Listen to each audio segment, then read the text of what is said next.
Have you considered getting good? There's a whole lot of stuff that you can do in the Virtuous cycle. While the thing is much more simpler than what you may think, you can still get quite lost with the little to no explanation the expansion gives to you. What is up, you damn gorgeous and beautiful gamers, and welcome back to role-playing games. Before we move on to the guide, would very much like to invite you to click that like button if you subscribe to the channel if you haven't already. Really helps me out a lot. That being said, let's continue the matter. Let's go through the basics first. What is the purpose of this whole thing? Simple. Finish the game without dying. To acquire this goal, you have 3 different kind of altars. Pillars. Red ones, you need to kill the enemies guarding them to be able to use them. Yellow, you need to pay a certain amount of tar to use them. And white, these are completely free, and you can use them as soon as you spot them. They are completely randomized and might spawn at different places in the run. Each altar will reward you with an instinct, which are perks, essentially, that enhance your combat abilities. They're always randomized and have different effects, the perks, I mean. They're also your main means of healing, the pillars. Touching them will give you an instant 20 plus health. That number can be incremented by specific mortal instincts. You also need keys to access the temples where you'll find the bosses. You'll get those randomly by using altars. Then inside of the temples, you need keys to access the boss fights, as you can proceed until you have gathered them. Let's talk about instincts. This wheel is your instincts character build. As you can see, there are many different categories for each trait of your character. We have combat, parry, harden, dodge, weapon, character, etc, etc.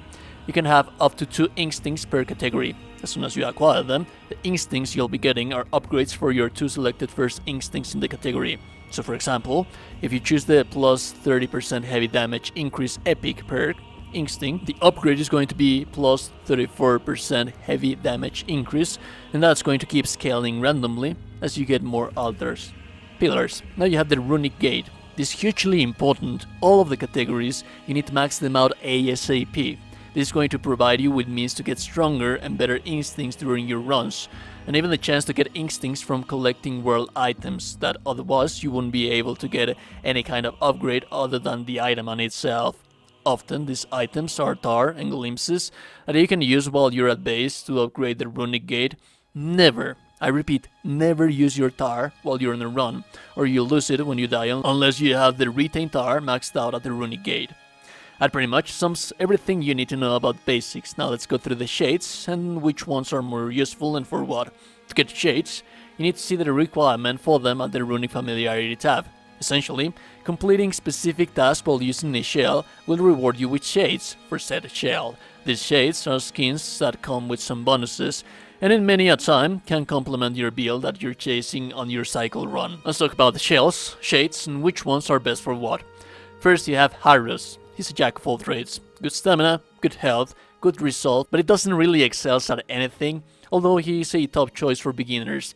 He has the Sun Basalt Shade, which I recommend for beginners. Again, this shade gives you a plus 20 tar drop from enemies and a starting 10,000 tar that you can actually use at the runic gate if you manage to survive long enough to beat the first boss fight.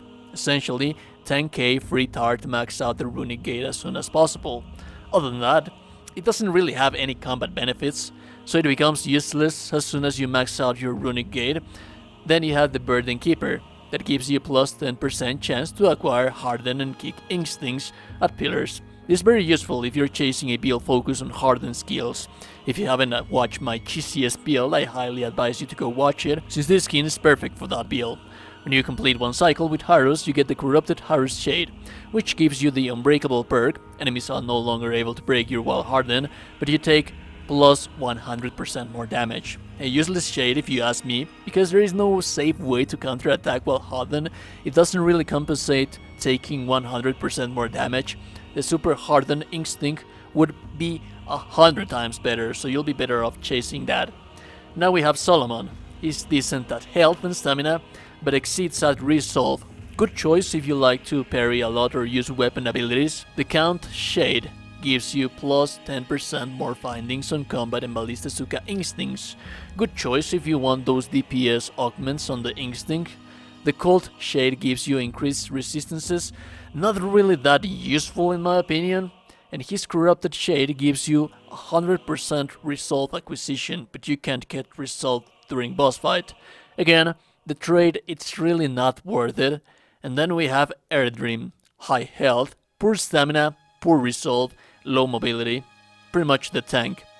The Yellow King shade gives you plus 10 on all resistances. Useless. Plus 10, it's not nearly enough to mitigate stuff, to mitigate damage kinds of poison, fire, frozen. Doesn't really help that much. However, the Anointed Butcher gives you a starting plus 20 points on instincts damage. Instincts. Disgustingly OP, really. That's the equivalent of picking 20 altars, and turns you into a one-shooting tank. The Corrupted Shade gives you a legendary regeneration, the only corrupted perk I found so far to be really worth the trade that you can get in return of the reward that you can get. You get a permanent life regen up to 75% of your health at the expense of not being able to heal on pillars. He has enough health to be good at 75% health, plus he has a ton of armor, so he takes hits better than the other shells, while the life regeneration, it's really not that super fast, it's not necessarily slow either. Now we have Teal. He has poor health, decent resolve, poor armor, and tremendously high stamina as well as stamina regen. A glass cannon, essentially. The Serpent Lust shade gives you plus 110 poison resistance. It's rather a niche instinct. If you get annoyed by poison, this kind of resistance will help you instead of damaging you. However, poison isn't that big of a deal if you manage to keep off the enemies that deal that poison to you, and the heal, it's really not that high that you get from being poisoned. Then you have this Slithering skin that gives you 10% dodge and roll instincts acquisition. If you want to base your build on a damaging dodger, this is your go-to. Finally, we have Hadern, an improved version of Harrows, good at everything just like Harrows, only better. However, with shitty shades. You have parry and riposte plus 10% fine on pillars. As you can see, I'm quite proficient at parrying. It's a risk-reward mechanic, and it looks cool, makes you look badass. Yet at later stages of the game, risking yourself to get whacked in the face with no means of revival, fuck that dude, shitty perk. Then you have Finishing Blow with the Crimson Herald. Garbage as well, this essentially increases your finisher damage. Why would you want to deal plus damage with a finisher when you can get better ways of damaging an enemy? If an enemy lives all the way through your finisher attack, and you're not building your character correctly. By the time you have plus 5 damage increase from Mortal Instincts, most enemies should die before you get to land a finisher. And that's it, you're good to go. You're good to tackle the Virtuous cycle like a goddamn pro. You'll notice I missed some of the Corrupted Shades. I covered most of the stuff I already got, so that you can have a general idea as to what do you need to chase. That being said, remember to subscribe to the channel if you found this stuff helpful, and I'll be seeing you damn gorgeous beautiful people next one. Stay safe, stay awesome, but most importantly, stay safe out there. I'll be seeing you guys later.